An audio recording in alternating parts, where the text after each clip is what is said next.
Gym আনন্দের সঙ্গে তার নিদ্রা যন্ত্রে চড়ে 90 বছরের জন্য ঘুমাতে গেল, কিন্তু সে যেই না ভিতরে শুয়েছিল সঙ্গে সঙ্গে তার মনে হলো কিছু একটা সমস্যা হয়েছে। মেশিনটা ঠিকভাবে কাজ করছিল না। সে দরজা খুলতে চেষ্টা করে, কিন্তু দরজা আটকে গিয়েছিল। অনেক কষ্টে দরজাটা খোলে এবং জিম ঠিক করে যে সে কমান্ড মডিউলে গিয়ে ক্যাপ্টেনকে জানাবে। সে নানা যন্ত্রপাতি দিয়ে চেষ্টা করে, কিন্তু ক্যাপ্টেনের ঘরের দরজা খোলা সম্ভব হয় না। জিম পৃথিবীতে বার্তা পাঠাতে চায়, কিন্তু দূরত্ব এতটাই বেশি ছিল যে সে জানে তার পাঠানো বার্তা পৃথিবীতে পৌঁছাতে 19 বছর সময় লাগবে এবং উত্তর আসতে আরো 36 বছর, অর্থাৎ মোট 55 বছর সময় লাগবে একটা প্রতিক্রিয়া পেতে। তাই সে বুঝে যায় বাইরের জগৎ থেকে আর কোনো সাহায্য পাওয়া সম্ভব নয়। হতাশ হয়ে সে ফাঁকা মহাকাশে একা একা ঘুরে বেড়াতে থাকে। ঠিক তখনই সে একজন মানুষকে দেখতে পায়। তার হৃদয় জোরে জোরে ধরফর করতে থাকে। হয়তো সে একা নয়, কিন্তু কাছে গিয়ে দেখে সেটা আদতে একজন রোবট। জিম একজন ওয়ার্কার, যার জীবন কেবল সাধারণ এক ঘর ও একটি নির্দিষ্ট খাবারের মধ্যে সীমাবদ্ধ।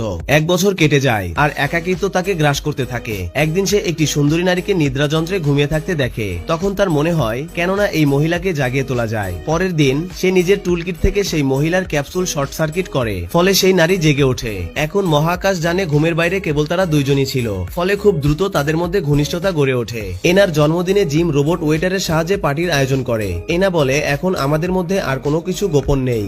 এটা শুনে রোবট আর্থার মনে করে এনা সব সত্যি জেনে গেছে। জিম যখন আংটি বের করে এনাকে প্রপোজ করতে যাচ্ছে, তখনই আর্থার তার আসল সত্য প্রকাশ করে ফেলে। এনা বিশ্বাস করতে পারে না। জিমের স্বার্থপরতা তার জীবনটাকেই ধ্বংস করে দিয়েছে। এদিকে মহাকাশ জানেও সমস্যা দেখা দেয়। জিমকে যানটি মেরামত করতে মহাশূন্যে বের হতে হয়। জিম হাতে করে একটি তাপ নির্গমনের দরজা খোলে এবং এনা সেখানে দাঁড়িয়ে গরমের তীব্রতা সহ্য করে। সেই সংকটময় মুহূর্তে এনা একটি হ্যান্ডেল টেনে ধরে। জিম মহাশূন্যে ছিটকে পড়ে যায় এবং তার সুরক্ষা দড়ি ছিঁড়ে যায়। এনা সেই সেরা দড়ি টেনে জিমকে আবার ফিরিয়ে আনে, কিন্তু তখনও জিমের শরীরে কোনো নড়াচড়া নেই। এনা ক্যাপ্টেনের উচ্চতরের চাবি ব্যবহার করে সব ফার্স্ট এইড মোড চালু করে দেয়। শেষমেশ জিমের প্রাণ ফিরে আসে।